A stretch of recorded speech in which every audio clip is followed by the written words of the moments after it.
நேர்களே, உணவே மருந்து, மருந்தே உணவு என்பதுதான் சித்த வைத்தியத்தின் கோட்பாடு. பல ஆண்டுகளுக்கு முன்பே சித்தர்கள் அருளிய சித்த வைத்தியம் குறித்த அரிய தகவல்களை நமக்கு நாமே மருத்துவர் என்ற பகுதியில் தினமும் விளக்குகிறார் சித்த மருத்துவ நிபுணர் ஜி.ஜே. பார்த்தசாரதி. அந்த வகையில் நாயுருவி என்ற மூலிகையின் பயன்கள் குறித்து அவர் கூறும் அரிய தகவல்களை இப்போது பார்ப்போம்.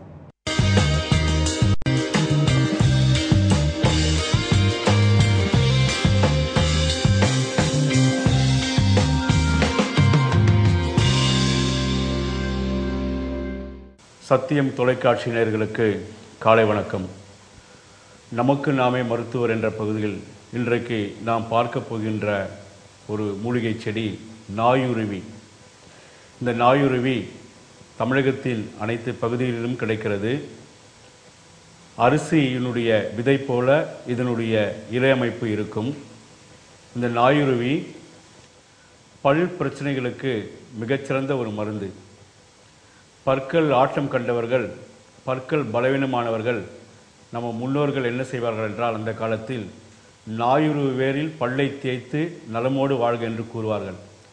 நாயுருவி வேரை எடுத்து வந்து அதனை பல் தேய்ப்பதற்கு பொடியாக செய்து கொண்டு அதற்கு சம அளவு இந்த சோத்து உப்பை அரைத்து அதனோடு சேர்த்து பல் தேய்த்து வந்தால் பற்களுடைய பூச்சிகள் இறந்துவிடும், பல்லாட்டம் சரியாகிவிடும். இந்த நாயுருவி மிகச்சிறந்த ஒரு மருந்து. எதற்காக என்றால், மூலவியாதி உள்ளவர்கள் இந்த நாயுருவி சமூலத்தை அதன் வேர், செடி அல்லது அனைத்து பாகங்களையும் அரைத்து மோரில் கலந்து காலை மாலை தொடர்ந்து ஒரு வாரத்திற்கு சாப்பிட்டு வந்தால் இரத்த மூலம் என்றப்படுகின்ற மலம் கடிக்கின்ற சமயம் ரத்தம் போகின்ற ஒரு பிரச்சனை இந்த நாயுருவி சமூல சாப்பிடுவதால் நமக்கு குணமாகும். அதேபோல நாயுருவி ஒரு மிகச்சிறந்த நோய் எதிர்ப்பு சக்தியை தரக்கூடிய மருந்தாகவும் கருதப்படுகிறது. நாயுருவியை பொடி செய்து வைத்துக்கொண்டு தேனில் குழைத்து நாம் சாப்பிட்டு வந்தால் நோய் எதிர்ப்பு சக்தி நமக்கு கிடைக்கும்.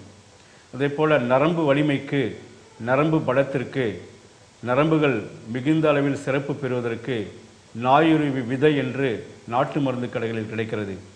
அந்த நாயுருவி விதையை வாங்கி வைத்துக்கொண்டு அதனை காய வைத்து அரைத்து பொடி செய்து வைத்துக்கொண்டு காலை மாலை தொடர்ந்து தேனில் குழைத்து சாப்பிட்டு வந்தால் நாயுருவி அந்த விதை சாப்பிடுவதால் நமக்கு நரம்பு பலம் பெறும். இன்றைக்கு நாயுருவை பற்றி சில செய்திகளை பார்த்தோம். மீண்டும் நாளை சந்திப்போம். நன்றி, வணக்கம்.